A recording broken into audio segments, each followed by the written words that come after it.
Amelia Cahyani dari Fakultas Ekonomi Bisnis Universitas Budi Luhur. Jadi kali ini aku mau membawakan satu materi yang dimana materi ini dari mata kuliah manajemen strategi. Jadi judul materinya itu strategi korporat. Namun sebelum aku ngejelasin nih apa sih strategi korporat, nah di sini ada teman aku yang akan mendampingi aku selama penjelasan materi ini. Boleh diperkenalkan? Halo, nama saya Abraham. Nah, jadi Abraham ini yang akan menemani saya selama perjalanan ini, selama menjelaskan materi ini maksudnya. Nah, Abraham nanti kalau misalnya ada yang mau ditanya, langsung tanya aja. Oke. Nanti ditanyain. Oke, nah tapi nih Abraham, aku mau nanya. Sebelumnya, kamu tau gak sih strategi korporat itu apa? Nah, aku nggak tahu tuh strategi korporat itu apa, makanya aku mau tanya sama kamu. Itu apa? Oke, jadi strategi corporate itu strategi yang dimana menitik beratkan pada pertanyaan jangka panjang dan luas mengenai perusahaan atau bisnis yang dilakukan oleh perusahaan tersebut, kayak gitu. Atau suatu organisasi yang diinginkan dalam bisnis tersebut. Kurang lebih kayak gitu sih Abraham. Nah, tadi itu adalah definisi dari strategi corporate. Nah, strategi corporate juga ini terbagi tuh ada dua macam ya. Yaitu contohnya itu ada organisasi bisnis tunggal yang dimana organisasi bisnis tunggal ini beroperasi pada satu industri. Jadi contohnya itu kayak perusahaan Coca-Cola yang dimana dia itu beroperasinya pada satu industri aja, yaitu minuman Coca-Cola kayak gitu, yang ya semacam kurang lebih kayak gitu. Terus ada juga yang organisasi multibisnis. Jadi dia nih beroperasinya gak hanya dalam satu industri aja, tapi yang namanya multibisnis pasti kan lebih dari satu. Nah, contoh perusahaannya ini ada PepsiCo. Tau kan minuman Pepsi?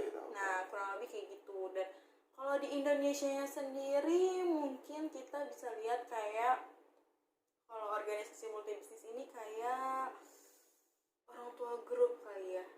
Dia kan bisnisnya nggak hanya di makanan, tapi kan dia ada minuman juga dia. Iya, ada makanan, ada minuman, terus juga kan dia kan banyak lah. Snack juga ada. Iya, yang lain-lainnya mungkin kayak gitu kali ya, kurang lebih gitu. Nah, dari strategi korporat juga ini ada yang namanya arah strategi. Nah, yang dimana arah strategi ini ada yang disebut strategi pertumbuhan atau growth strategi, yang bagaimana menggerakkan organisasinya ini ke depan. Jadi organisasi itu dia grow gitu loh bro.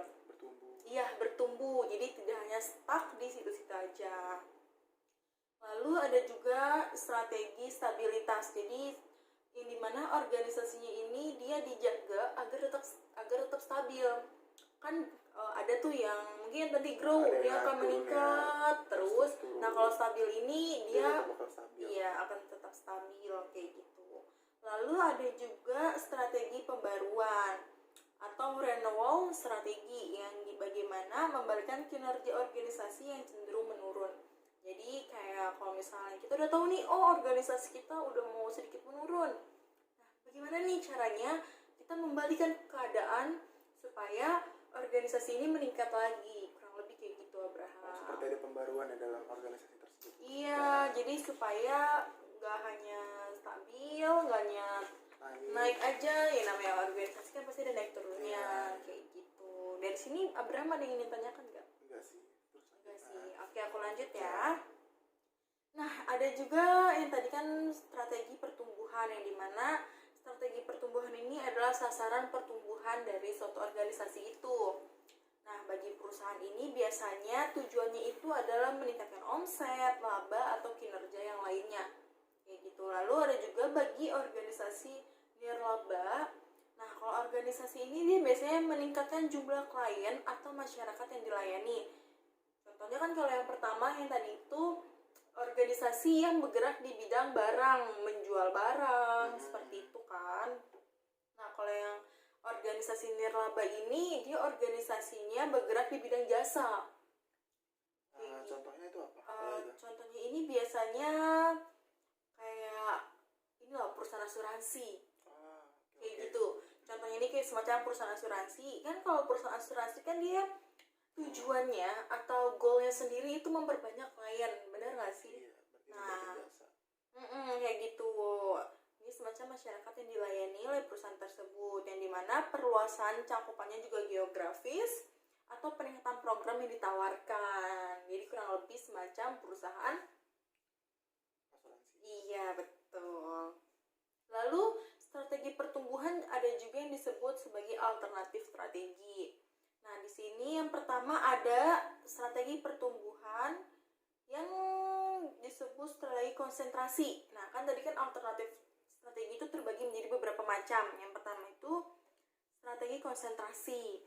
Strategi konsentrasi ini bertumbuh di mana perusahaan tersebut memusatkan lini bisnis utamanya dan mencari cara untuk mencapai sasaran pertumbuhan melalui peningkatan level operasi dalam bisnisnya. Jadi dari strategi konsentrasi ini dia ada plus dan minusnya gitu loh Bram. Yang plusnya itu dia perusahaan menjadi sangat tahu dan menguasai apa yang dilakukannya gitu. Dan minusnya atau kekurangannya, perusahaan itu menjadi mudah diserang oleh industri lain dan oleh perusahaan lain atau perubahan lingkungan eksternal lainnya kayak gitu. Lalu yang kedua ini ada integritas vertikal, yang dimana usaha atau perusahaan untuk memperoleh kendali terhadap inputnya atau backward, terhadap outputnya yaitu forward atau keduanya kayak gitu. Nah, di sini juga ada kelebihan dan kekurangannya, yang dimana kelebihannya itu mengurangi biaya penjualan dan pembelian, lalu memperbaiki koordinasi antar fungsi dan kapabilitas, lalu juga ada melindungi hak kepemilikan teknologi perusahaan tersebut kayak gitu. Lalu apa nih kekurangannya? Kekurangannya pasti ada dong, yaitu kekurangannya itu mengurangi fleksibilitas gitu, yang dimana kan kalau perusahaan kita pengen punya strategi yang fleksibel nih, maksudnya kayak fleksibilitas gitu, tapi kalau ini tuh dia tidak fleksibilitas gitu loh Bram. Lalu kekurangannya juga di sini adalah kesulitan dalam mengintegritas bermacam operasi kayak gitu. Terus juga ada beban finansial ketika memulai usaha atau akuisisi kayak gitu. Yang ketiga ini ada integritas horizontal. Kalau yang tadi kita itu adalah vertikal, yang sekarang ini ada integritas horizontal, yang dimana strategi integritas horizontal ini dia itu memperluas operasi perusahaan dengan mengkombinasikan perusahaannya dengan perusahaan lain dalam industri yang sama dan melakukan hal yang sama dengannya untuk mempertahankan supplier dan distribusinya. Jadi contohnya si perusahaan A ini dia ini nih memproduksi baju, misalnya si perusahaan B juga memproduksi baju, atau kan karena ini kan dia mengkombinasikan perusahaannya dengan perusahaan lain dalam industri yang sama gitu kan, berarti kan baju ketemu baju sama dong. Nah, dia tuh berkolaborasi, kalau bahasa kita berkolaborasi, misalnya dia ngeluarin produk yang baru kayak gitu, dalam yang dimana produk baru itu keluar dari si produk A dan produk B di antara kolaborasinya mereka kayak gitu loh. Ini biasanya dilakukan melalui merger antar perusahaan dalam industri yang sama. Sepertinya kayak gitu, kayak misalnya Indomie sama Sarimi kayak gitulah kurang lebih. Oh, produknya sama ya? Ya kan pokoknya dia tuh perusahaannya yang tujuannya sama gitulah kurang lebih. Iya. Ya. Lalu ada juga strategi diversifikasi. Nah, strategi diversifikasi ini yaitu strategi pertumbuhan sebuah korporasi di mana perusahaan itu memperluas operasionalnya dengan berpindah ke industri yang berbeda. Kayak gitu. Berarti dua tipe diversifikasi ini terkait dengan concentric. Contohnya itu kayak hotel, travel bureau. Tujuannya dari strategi ini untuk sinergi apa sih sinergi itu ya kurang lebih seperti itu. Diversifikasikan tak terkait atau konglomerat sama dana yang bermacam-macam. Tujuannya untuk menyebar risiko. Jika produk terancam maka akan ditopang cabang-cabangnya kayak gitu. Jadi perusahaan ini tuh dia nggak hanya di satu industri tapi dia akan membuat industri yang berbeda-beda. Ya kurang lebih semacam itu, Bram. Sampai sini paham gak sih sama apa yang aku omongin? Paham ya? Kalau misalnya ada yang mau ditanyakan, tanyakan aja. Iya. Iya, gitu. Kalau nggak ada yang paham, berarti aku tanya. Oke, lalu ada juga nih alasan dari diversifikasinya, yaitu faktor pendorong eksternal, adanya dorongan kesempatan yang lebih menjauh ke dalam dari luar. Jadi mendorong perusahaan itu untuk lebih jauh lagi. Perusahaan yang membawanya melakukan diversifikasi masuk ke bisnis baru kayak tadi yang aku jelasin.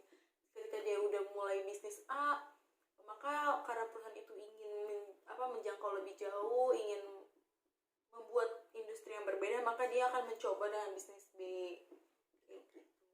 Terus faktor pendorong internalnya sendiri, ini adalah kondisi-kondisi di dalam perusahaannya itu sendiri yang mendesaknya untuk melakukan diversifikasi. Yang pasti kayak orang di dalam perusahaan itu gitu. Lalu ada juga strategi internasional nih, Bram, yang dimana keuntungannya ketika suatu organisasi menjalankan strategi internasional ini yaitu yang pertama mampu memperrendah biaya operasi, yang kedua memberi jalan atau cara dengan menambahkan atau memperkuat pertumbuhan domestik, lalu bisa juga memberikan kontribusi dalam mencapai skala ekonomi.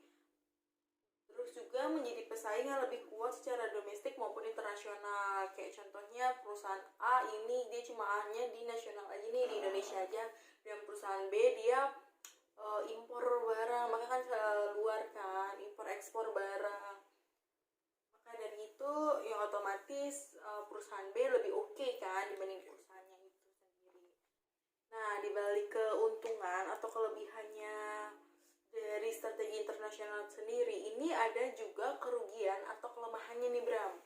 Yang pertama, menghadapi risiko ekonomi dan strategi serta keuntungan yang keuangan yang jauh lebih besar. Jadi lebih banyak mengeluarkan biaya kayak gitu.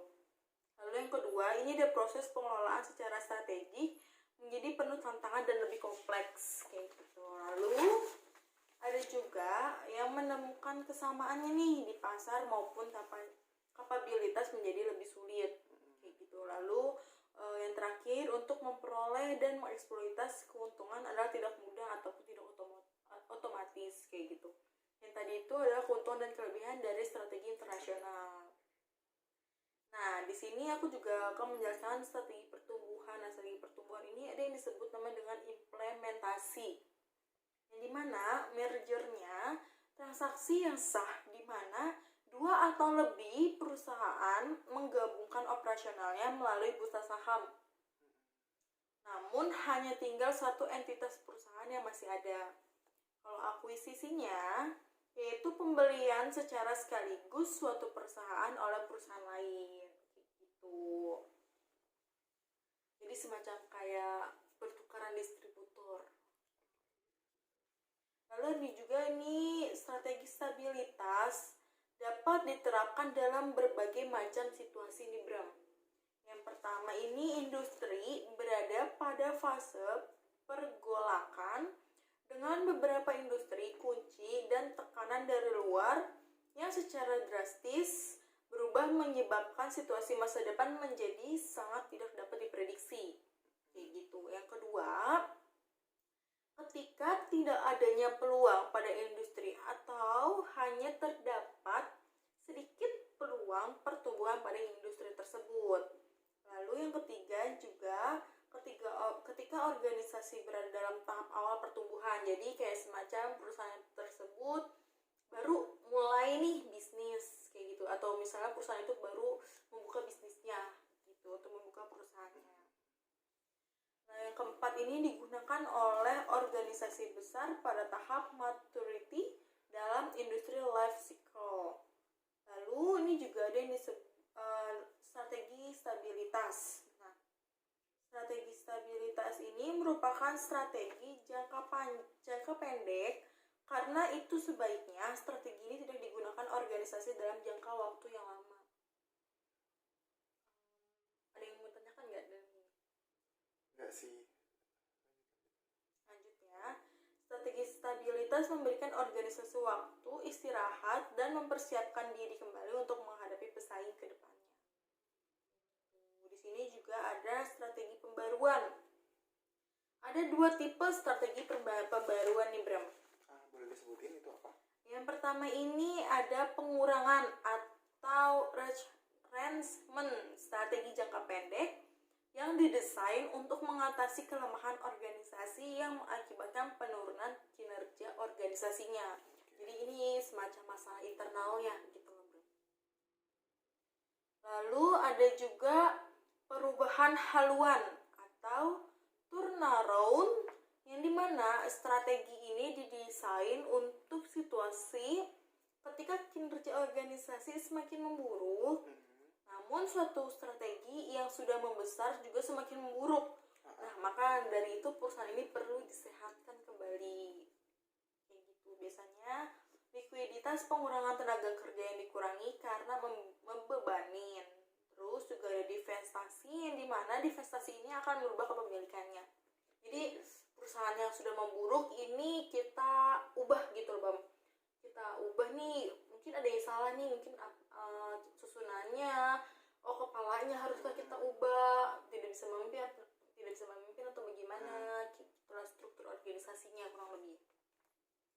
Lalu ada juga strategi pembaruan implementasi, yang dimana di sini itu adanya pemotongan biaya, rekruturisasi dengan jalan menjual beberapa bisnisnya, seperti spin-off, likuidasi, rekayasa ulang, atau penurunan skala usaha, downsizing.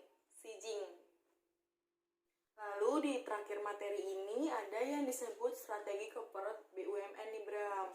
Yang dimana privatisasi BUMN ini ada 3 strategi, yaitu privatisasi segera, yang kedua ada restrukturisasi sebelum privatisasi, yang ketiga ada restrukturisasi dan privatisasi secara paralel gitu. Lalu ada juga nih reformasi BUMN seharusnya mencakup dimensi. Yang pertama ada internal corporate BUMN, yang kedua ini ada positioning BUMN dalam konfigurasi sistem ekonomi nasional.